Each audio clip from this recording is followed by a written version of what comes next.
오늘의 내용에 들어가기 전에 세 가지의 질문을 먼저 던지고 시작하도록 하겠습니다. 첫 번째 질문은 작가는 독창적인 작품을 창조할 수 있는가? 자기만의 고유한 개성이 있는 그 독창성을 창조할 수 있느냐는 거죠. 이 질문 하나고요. 두 번째는 작가의 의도가 작품으로 표현될 수 있는가? 내가 어떤 독창적인 생각을 갖게 됐을 때 그 생각을 작품으로 일치되게 표현할 수 있느냐 하는 문제죠. 그리고 세 번째는 작품을 해석할 때 그 해석이 작가의 의도와 어떤 관계를 맺는가, 의도에 종속되는 것이냐, 아니면은 해석자의 주관에 의해서 다르게 해석하는 것이냐 하는 문제죠. 자, 어떨까요? 예스입니까? 노입니까? 이 문제에 대해서 오늘을 좀 깊게 한번 생각해보는 시간을 갖도록 하겠습니다. 자, 이런 내용을 가지고 롤랑 바르트에 의해서 저자의 죽음이 1968년도에 선포가 되는데, 이 저자 혹은 작가의 위상이라는 것은 이 시대마다 위상이 바뀌어 왔거든요. 과거에는 창작자의 권위가 그렇게 중요하지 않았어요. 여러분들 그 고대의 조각품들, 그 예를 들어서 비너스. 자, 비너스 누가 만들었습니까? 비너스 만든 작가 압니까? 이름 혹시? 어떤 분은 밀로가 만들었다고 하더라고요. 밀로. 밀로는 그 섬 이름이잖아요. 밀로라는 그 섬에서 출토가 된 거고요. 네, 모른다가 정답이에요. 작가 미상입니다. 이렇게 훌륭한 작품을 만들고 이름을 밝히지 않았다는 얘기예요. 대부분 그래요. 이름 모릅니다. 우리가 그 중세시대 때 작품들도요, 작가 이름 다 모릅니다. 뭐 우리나라도 마찬가지예요. 우리나라도 뭐 옛날 그 도자기, 공예품들, 좋은 작품들 많아도요, 누가 만들었는지 모릅니다. 심지어 그 조선시대 그 민화들, 걸작들 많거든요. 근데 누가 그런지 몰라요, 하나도. 왜냐하면은, 그 당시에 이 작가라는 개념은 장인과 그렇게 다르지 않았어요. 기술자라는 거죠. 그러니까 창작자의 권위를 그렇게 인정하지 않았다는 얘기예요. 근데 이게 언제부터 바뀌게 되냐면은, 뭐 서양 철학에서 보면은 뭐 칸트 이후라고 할까요? 이 칸트가 생각하는 예술가라는 거는 천재죠, 천재. 천재고, 천재라는 것은 자연의 규칙을 새롭게 정의하는 사람. 무의식적으로 규칙을 만들어낼 수 있는 그런 사람을 이제 천재라고 얘기를 했고, 이런 개념이 낭만주의 이후에 그 모더니즘으로 오면서 예술가 이꼬로 이제 천재성을 지닌 사람으로 이렇게 추앙이 되는 거죠. 그래서 이제 이 현대 미술을 20세기 모더니즘에 오면은 예술이 이제 재현에서 벗어나서 자율적으로 되면서 그 자율성을 창출할 수 있는 그런 능력이 있는 사람, 이걸 예술가라고 생각했기 때문에 예술가의 어떤 지위, 권위가 올라가게 되는 거죠. 그래서 누구의 작품이냐, 누구의 사인이 있느냐에 따라서 작품의 가치가 결정이 돼요.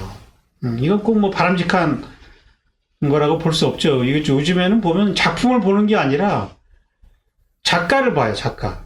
누구 작품이냐. 그래서 작품은 별론데도 작가가 그 돼가면은 그 가격이 엄청나게 올라가요. 기본적으로 가치가 인정이 돼버린다는 거죠. 여기에는 이제 어떤 그 작품을 볼 수 있는 안목이 부족한 대중들과 작품을 돈으로 생각하고 투자의 대상으로 생각하는 자본주의의 논리가 맞물려 가지고 작품보다는 작가를 더 중시하는 그런 경향이 있죠.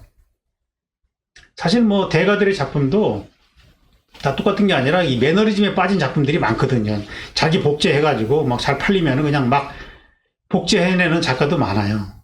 그런 거를 이제 우리가 이제 볼 수 있고, 그거를 판단할 수 있으면은 그런 장난을 못 치죠. 작품으로 승부를 걸을 텐데, 이제 우리는 작가에 대한 절대적인 권위를 의존하다 보니까 이제 그런 장난질이 많이 이루어지는 거죠. 근데 이제 이 롤랑 바르트는 이제 그러한 흐름 속에서 저자의 죽음을 선포를 해요. 니체가 신의 죽음을 얘기를 하는데 롤랑 바르트는 저자의 죽음을 얘기를 해요. 여기서 죽었다는 얘기는 작가들이 다 뭐 병 걸려서 죽었다는 그런 얘기가 아니고, 또는 뭐 갑자기 작품성이 없어졌다 이런 얘기도 아니에요.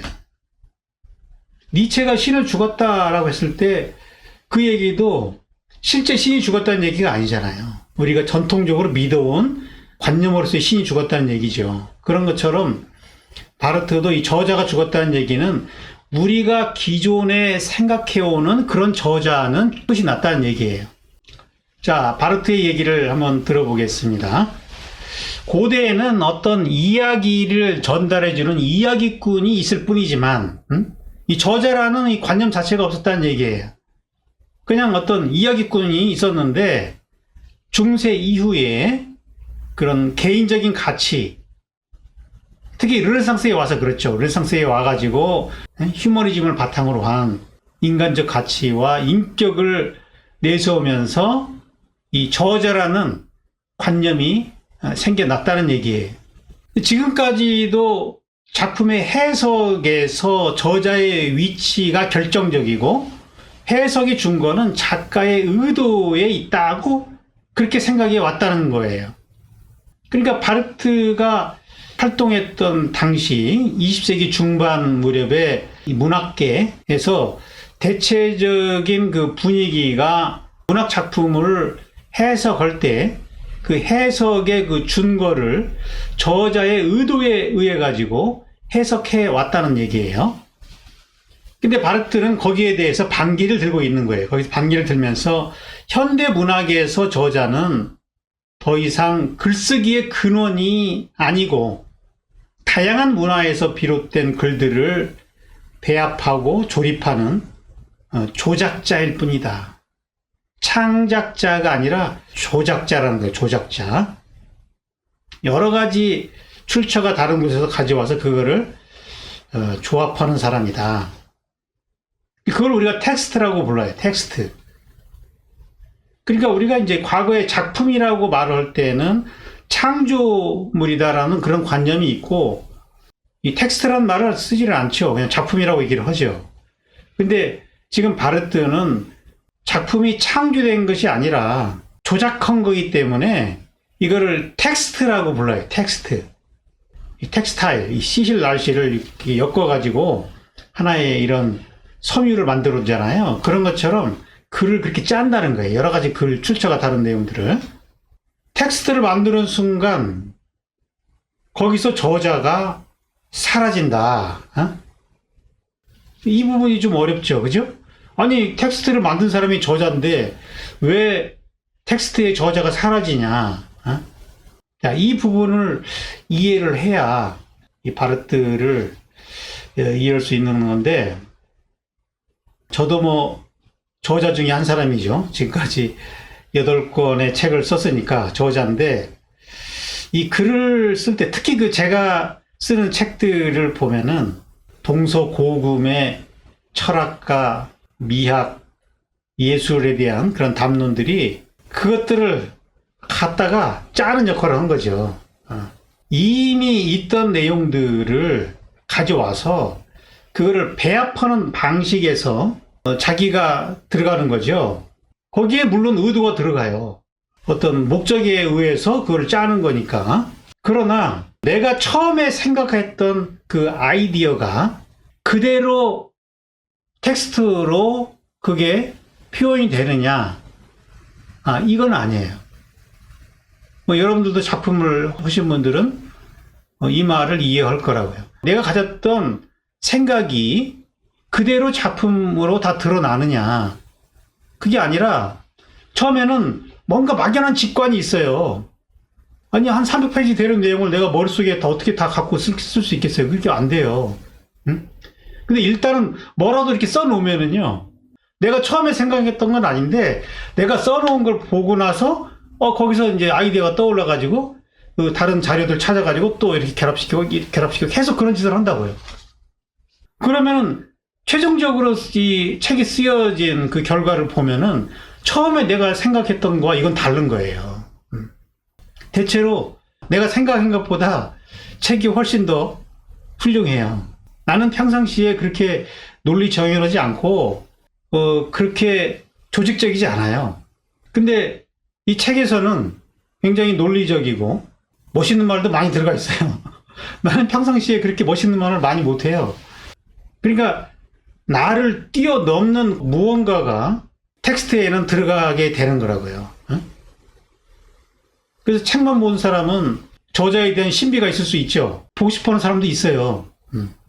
근데 보고 나면은 그 기대가 깨지는 경우가 많아요.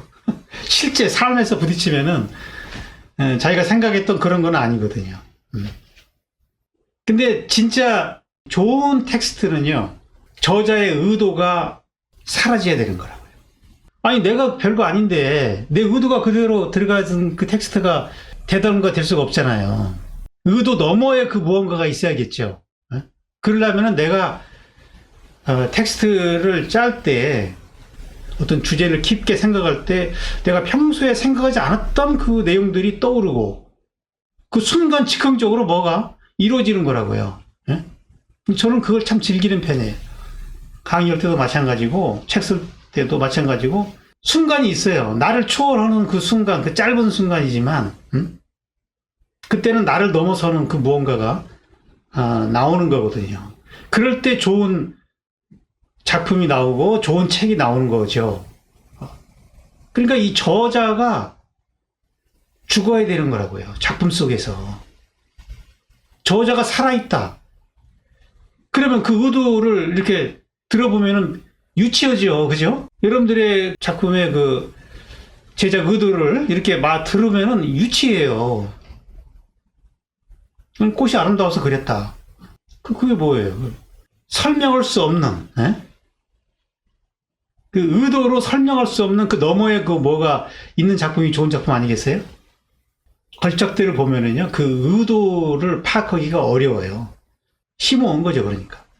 이 의도라는 것은 생성적이잖아요. 이 생동적이다는 거죠. 이게 그림이든 글이든 딱 고정이 되는 순간 그거는 고착이 돼버리는 거잖아요. 이 갭이 있을 수밖에 없는 거고. 그러니까 텍스트의 논리로서 이게 유의적으로 나가는 것이지 의도가 그대로 반영되는 거는 아니라는 얘기예요. 그래서 롤랑 바르트는 저자가 죽었다는 얘기예요. 작가가 뭐 병들어서 죽었다는 얘기가 아니라 작가의 고유한 의도는 텍스트에서는 그대로 담길 수 없다는 얘기예요.